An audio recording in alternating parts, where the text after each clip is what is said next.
Oi, meus queridos, esse aqui é o primeiro vídeo que eu faço para esse canal do YouTube. Eu sempre colocava aqui apresentações minhas e shows, porque eu sou cantora, e nunca tinha parado para realmente fazer algum vídeo especialmente para o canal. Mas nesse ano tão atípico, eu descobri no YouTube e nas redes sociais uma rede de apoio incrível, assim, que me acolheu de alguma forma. E nesse momento, né, da maternidade em si, a gente busca tantas informações, a gente se sente muitas vezes perdida. É engraçado porque eu já tinha lido muito sobre o assunto no passado, mas quando você se vê grávida, aí surgem milhares de dúvidas e aí você quer realmente se conectar com outras mães, com outras pessoas, ouvir relatos, ouvir histórias, dividir um pouco as suas inquietações. E foi nas redes sociais que eu realmente encontrei isso. Assim como me fez muito bem assistir outros canais e ouvir outras histórias, eu acho que é mais por mim. Eu tô precisando dessa conexão com outras mães, com outras pessoas, saber o que vocês sentiram, saber se a gente tá vivendo as mesmas coisas, e acho que isso é muito importante.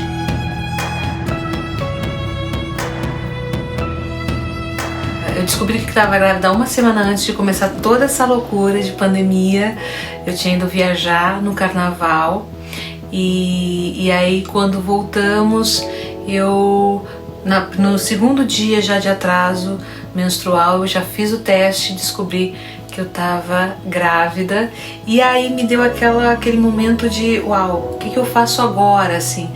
Eu nunca tinha parado para pensar quais seriam o passo seguinte de quando você descobre que está grávida. Eu já ligo para uma obstetra, que tipo de informação preciso nesse momento e tudo mais. E aí foi quando eu liguei para uma clínica e aí me disseram, falaram, melhor você já marcar uma consulta com a obstetra semana que vem.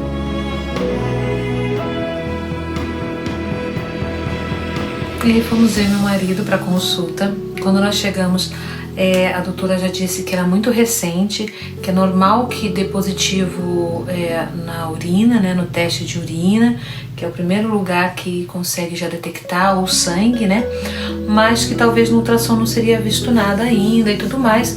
Mesmo assim, ela pediu para que a gente fizesse ultrassom, nós fizemos, e aí realmente não deu para ver nada. A única coisa que foi vista foi que eu tinha ovulado e existia uma sombra onde basicamente ia se formar ali o saco gestacional e tudo mais, mas não tinha nada formado.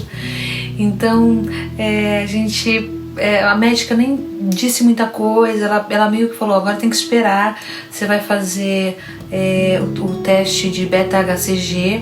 Então ela pediu para que eu fizesse em 3 dias, um dia sim, dia não, mas 3 vezes no mesmo horário, que é um teste no sangue. E aí esse teste ele mede uma taxa hormonal, então ele consegue, conforme vai crescendo, se descobre que você realmente está grávida. Então ele precisa haver um aumento grande aí nesses próximos dias dessa taxa para que você realmente esteja grávida. No último dia que nós fizemos o teste de HCG, a gente já fez um ultrassom, e aí nesse ultrassom a gente já ouviu o coraçãozinho do bebê. Ele estava o saco gestacional já estava formado e a gente conseguiu ouvir o coraçãozinho dele, já deu aquela felicidade, aquela alegria, e falou, não, tem alguma coisa aí mesmo. Mas é lógico que nesse período, nesse primeiro trimestre, a gente tem muito medo, né, do que pode acontecer, porque a gente tem aí um índice muito grande de abortos espontâneos durante os 3 primeiros meses, né? E se a fecundação não tá corretinha, o corpo acaba absorvendo, né?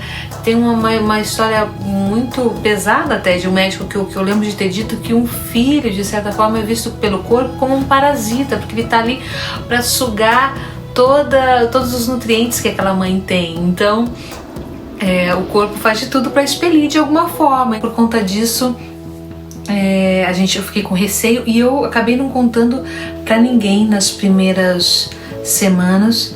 Ficamos só eu e o Du, meu marido, aguardando esse segredo, felizes da vida, Depois fomos dividir com a família, com as pessoas mais próximas.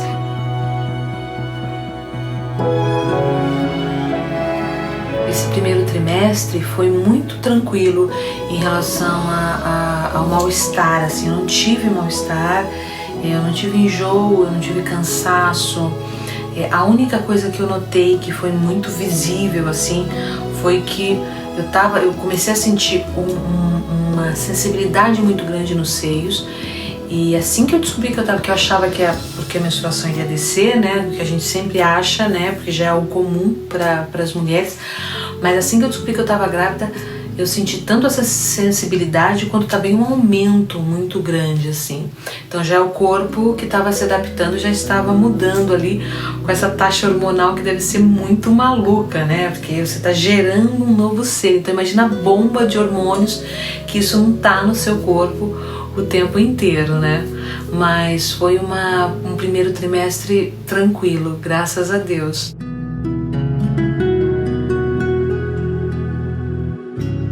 Eu acabei emagrecendo um pouco, mesmo não tendo enjoos, porque é algo muito comum quando as pessoas têm enjoo de emagrecer, mas eu emagreci um pouquinho só, mas mais por conta do psicológico mesmo, porque a gente começa a pensar, peraí, eu tô alimentando um outro ser agora, então eu preciso repensar o que eu vou colocar pra dentro, como é que eu vou nutrir esse serzinho aqui. Então você começa a pensar já a melhorar muito mais, com coisas mais saudáveis e tudo mais. E como eu não tive enjoo, não tive desejo nesse período, então tava me alimentando naturalmente, normalmente, mas tentando me alimentar da melhor forma possível para entregar o maior número de vitaminas, minerais para o bebê se desenvolver com tudo que ele pode, sabe?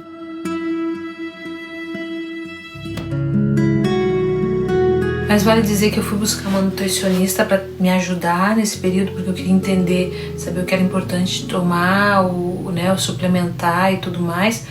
Então eu já vinha suplementando há alguns anos várias coisas, já vinha me tratando com ortomolecular há alguns anos e fui nessa nutricionista gestacional. E aí o que aconteceu assim, houve alguns aumentos, né, verificando os meus níveis e tudo mais, houve um aumento de alguma coisa, mas basicamente o que a gestante precisa tomar, ômega 3, DHA e o metilfolato, que é o ácido fólico, mas o metilfolato já é a forma ativa do ácido fólico. Então ele é mais fácil de ser absorvido, então já é melhor comprar metilfolato. O iodo é muito importante também. Isso tudo a gente pode encontrar na alimentação, né? Mas é mais fácil muitas vezes suplementar, porque o ômega 3 é difícil a gente comer o peixe realmente que foi criado em águas profundas, aquela história toda. E também tem o caso do metilfolato, que muitas vezes a gente não come tanto as folhas verdes, né, que é onde tem muito ferro ali, que a gente precisa, mas é muito necessário. E eu mesmo, suplementando o meu ferro, nossa, baixou absurdamente. E olha que eu como muita folha verde, então realmente nesse momento eu acho que é muito importante suplementar. Se vocês quiserem saber um pouco mais, me escreve aqui embaixo que eu vou tentar falar e dividir o máximo possível. Então é isso. Um beijo grande e até o próximo. Vou fazer o do segundo trimestre e depois vou contar um pouco mais como é que tá sendo esse terceiro trimestre aqui, mais semanalmente aí, pra gente dividir histórias.